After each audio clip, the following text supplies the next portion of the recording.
Thank you so much for meeting here this morning, Mr. Green, at the site of the plaque in the Lower Ninth Ward, dedicated to the event that happened here 17 years ago. Thank you so much for being here today. Thank you. And it's a pleasure to be here with you because it means so much to know that that plaque is visited by a lot of people who understand the importance of this particular day. August the 29th is coming. On that particular day, this neighborhood was inundated with water. It's not a tragic day for me to remember, but we commemorate it every year. We commemorate it on the 29th. We do a second line in honor of the lives that were lost, not just my mother and granddaughter, but all the other families. We had over 3,000 deaths in this one particular community.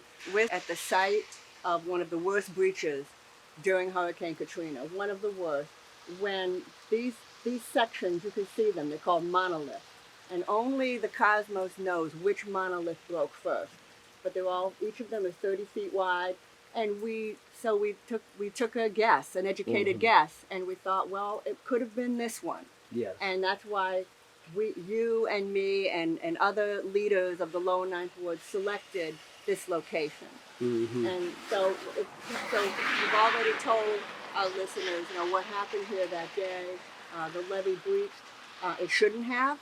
It Yes. shouldn't have breached, and it did. And the people responsible, the Army Corps of Engineers, still haven't really admitted fault. They still haven't really, even though they were found responsible. Nobody got a dime, and No, no, I nobody haven't got read any it. compensation. Yeah, you're right about that. Well, I tell you, I got a check for $110 to the deaths of my mother and granddaughter. $110. But what I'm alluding to is the fact that because of the marker and because of how historic it is, this is what happens all the time. Visitors come and they want to come by and see that. So this becomes a historic site that you did a whole lot in making it known.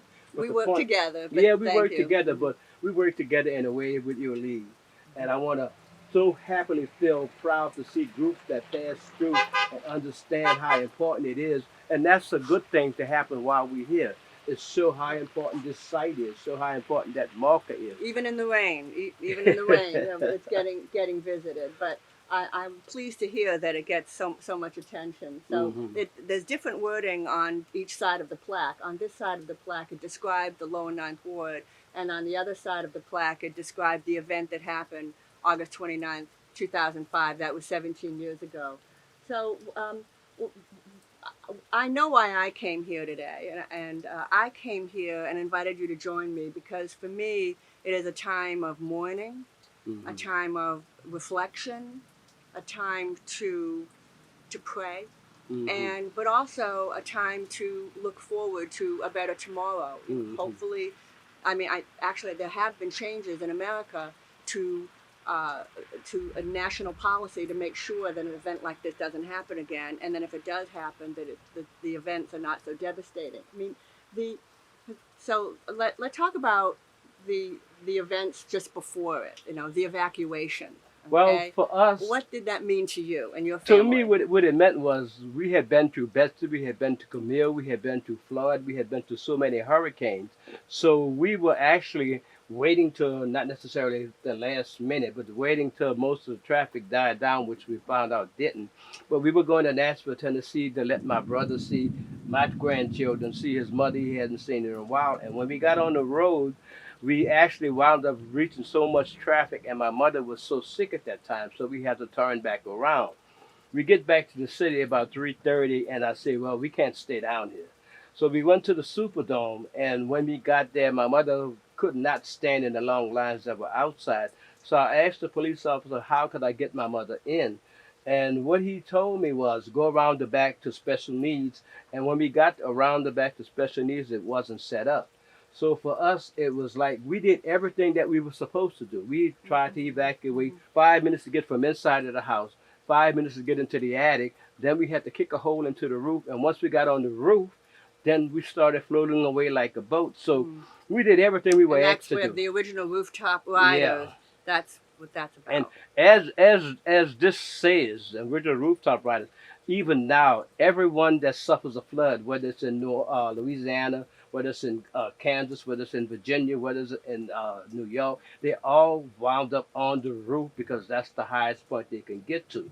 But the idea is we floated on the roof of our house, not expecting to float away. We tried to get into the Superdome, not expecting to be turned away. We tried to evacuate the day before and not expecting that we would run into so much traffic. You were as And responsible as you could be. yes, There's two stories here. On the one hand, it was the most successful rapid evacuation of an American city in the history of the United States. That's one story. But then there's the other story that way too little attention was paid to vulnerable populations. You had a car, but many didn't.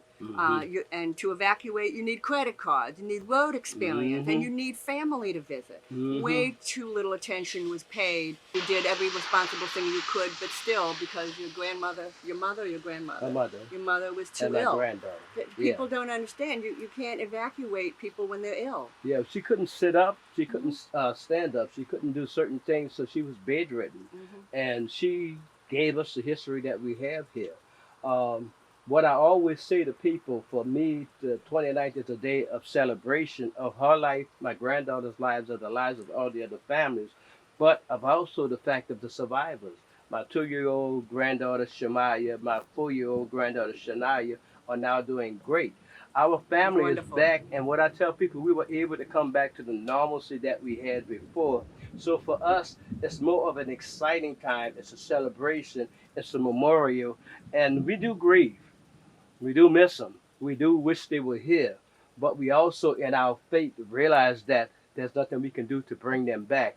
But remember each day what God has taught us. This is His way of letting us go through life through His faith, through His grace, and keeping that same faith. We have a good time when we come back through the neighborhood. So, Mr. Green, when visitors come from out of your neighborhood, out of town, or even out of the country, do you bring them to see the plaque? This is a must. They do not leave the Ninth Ward. They do not leave my neighborhood or my house without us passing the plaque, because one, it's too important. The information on it, on this side, information on the other side. That's what they come to see. They want to know what happened.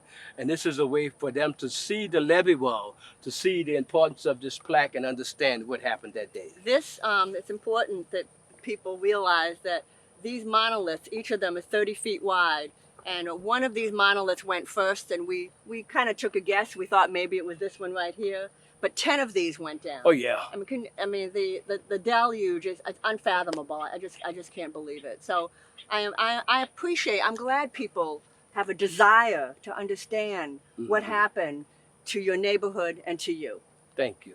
And I appreciate the fact that this makes it possible for us to give them something that they can see, and they won't have to try to imagine. They can see what happened. And thank you, Mr. Green, for your help. You're welcome. Always.